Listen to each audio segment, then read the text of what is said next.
Hello friends, welcome back to my YouTube channel SS paediatrics. आज का जो topic है वो मेरा प्रीवियस टॉपिक के ही कंटिन्यूशन में है, दैट इज़ क्लिनिकल असेसमेंट। आज मैं आपको बताऊंगी वो direct method of nutritional assessment का एक सेकंड मेथड है। फर्स्ट जो था दैट इज़ एंथ्रोमेट्रिक मेजरमेंट, वो प्रीवियस वीडियो मैंने आपको बताया था। आज उसी के ही कंटिन्यूशन में क्लिनिकल असेसमेंट, क्लिनिकल एग्जामिनेशन के थ्रू हम कैसे किसी इंडिविजुअल का जो है वो न्यूट्रिशनल असेसमेंट कर सकते हैं, उसके बारे में मैं आपको बताऊंगी। क्लिनिकल असेसमेंट में हम क्या करते हैं, एक इंडिविजुअल का जैसे बॉडी पे साइंस को हम आइडेंटिफाई करते हैं। जैसे उसके हेयर्स चेक करेंगे, उसकी आइज़, उसके माउथ के कॉर्नर्स, गम्स में स्वेलिंग तो नहीं है, ब्लीडिंग तो नहीं हो रही है, ठीक है। उसके नेल्स को चेक करेंगे, तो ये उसकी बोन्स को चेक करेंगे। तो बहुत सारे विटामिन्स की जो डेफिशिएंसी है या जो न्यूट्रिशन की जो डेफिशिएंसी होती है, उसके जो साइंस होते हैं वो हमारे बॉडी के वेरियस बॉडी जो है वो वेरियस साइंस शो करना स्टार्ट कर देते हैं। उसी के बारे में आज का लेक्चर है। So let's start with the topic clinical assessment, जो हमारे पास direct method of nutritional assessment का सेकेंड पार्ट है। So it is an essential feature of all the nutritional survey, और ये सबसे सिंपल और मोस्ट प्रैक्टिकल मेथड है जिसके थ्रू हम न्यूट्रिशनल स्टेटस को असेस कर सकते हैं कि इंडिविजुअल या किसी ग्रुप के। And it utilises a number of physical science that are known to be associated with the malnutrition and deficiency of vitamins and micronutrients. In short अगर मैं आपको बताऊं तो क्लिनिकल असेसमेंट के थ्रू जो वो है, हम एक इंडिविजुअल को माल न्यूट्रिशन है और डेफिशिएंसी है कुछ स्पेसिफिक विटामिन्स की या माइक्रोन्यूट्रिएंट्स की, वो हम आइडेंटिफाई कर सकते हैं। और ये करने के लिए जो है वो हम जब क्लिनिकल असेसमेंट करेंगे, इसमें हमें सबसे पहले क्या करना पड़ता है, we have to take a good nutritional history which is to be obtained from the family member, और जो भी पेशेंट है, जो इंडिविजुअल, जो क्लाइंट है।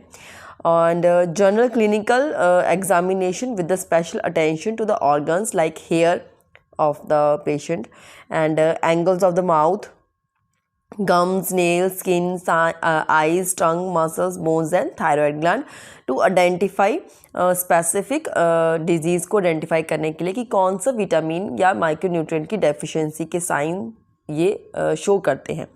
और न्यूट्रिशनल हिस्ट्री में कोई भी इंडिविजुअल है तो हम उसमें जो भी नंबर ऑफ़ मील्स क्या लेते हैं पर डे में, या टाइप ऑफ मील्स उनका क्या है, वेजिटेरियन डाइट लेते हैं, नॉन वेजिटेरियन डाइट लेते हैं, उनकी लाइक्स डिसलाइक्स क्या है, फूड प्रेफरेंस क्या है, लाइफस्टाइल क्या है, वो सब चीज़ें भी हम इसमें एक ओवरऑल असेस करते हैं एक इंडिविजुअल का न्यूट्रिशन स्टेटस को असेस करने के लिए।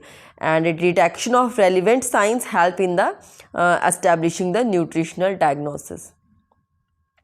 आप यहाँ पे देख सकते हैं इस इमेज में examples of illness caused by improper nutrient consumption. तो अगर कोई बहुत कम अमाउंट में न्यूट्रिएंट ले रहा है और एक इंडिविजुअल जो बहुत ज़्यादा ले रहा है, अगर प्रॉपर लेगा देन दैट इंडिविजुअल इज़ उसका न्यूट्रिशन स्टेटस बैलेंस्ड रहेगा, प्रॉपर होगा। बट अगर वो बहुत कम ले रहा है तो अंडर न्यूट्रिशन में चला जाएगा, बहुत ज़्यादा ले रहा है तो ओवर न्यूट्रिशन में चला जाएगा।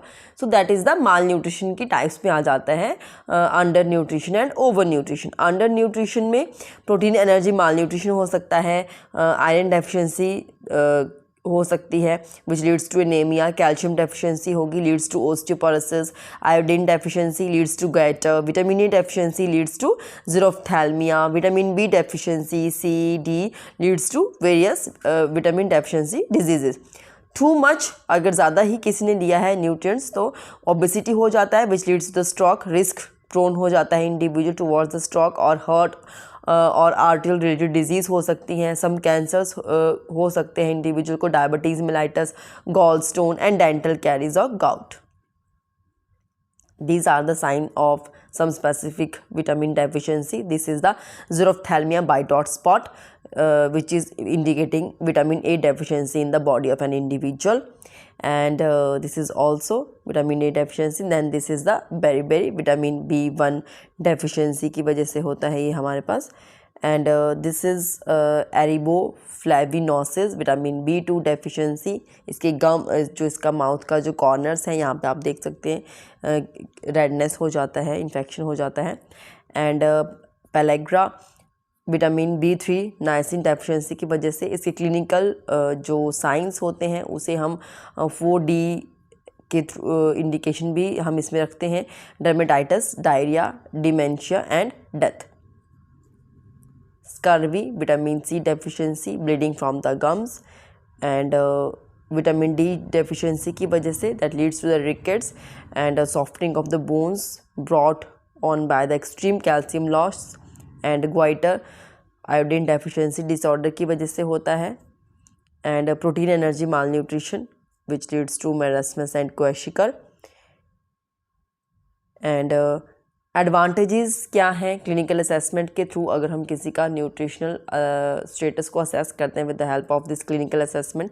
The advantage is this, it is a very fast and easy to perform and inexpensive है, नॉन इन्वेजिव प्रोसीजर है, but limitation did not detect early cases. अभी आपकी बॉडी में कोई भी इंडिविजुअल है जो भी मेरे वीडियो ये लेक्चर को सुन रहा है, तो हमारी बॉडी में कौन से विटामिन की या माइक्रोन्यूट्रिएंट की डेफिशिएंसी हो रही है वो हमें तब तक पता नहीं चलेगा जब तक हम उसका या तो क्लिनिकल साइंस के थ्रू आइडेंटिफाई होगा, हमें लगा कि ये साइन हमारी बॉडी पे आ रहे हैं इन बॉडी के ऊपर, तो ये हो सकता है। वो भी उन्हें पता होगा जो इसकी नॉलेज रखते हैं, अदरवाइज हम किसी फिजिशियन के पास जाएंगे, डॉक्टर के पास जाएंगे, तो वो हमें बताएंगे कि this sign indicates this vitamin की डेफिशिएंसी आपकी बॉडी में है। सो ये अर्ली केसेस में डिटेक्ट नहीं होगा। फिर उसके लिए स्पेसिफिक विटामिन्स का सिरप या जो भी है वो आपको दिया जाएगा ओरल मेडिकेशन के फॉर्म में, और फिर उसका जो है वो बॉडी में जब उसका अमाउंट प्रॉपर हो जाएगा तब वो साइन जो है वो धीरे धीरे सबसाइड होंगे। So this is all about my today's topic, nutritional assessment bye clinical assessment. By performing the clinical assessment of an individual, you can assess the nutritional status of an individual. सो अगर आपको topic अच्छा लगे और ऐसे ही interesting video lectures आप सुनना चाहते हैं तो मेरे चैनल को सब्सक्राइब करें, SSP Pediatrics, and please like and share my videos. Thank you.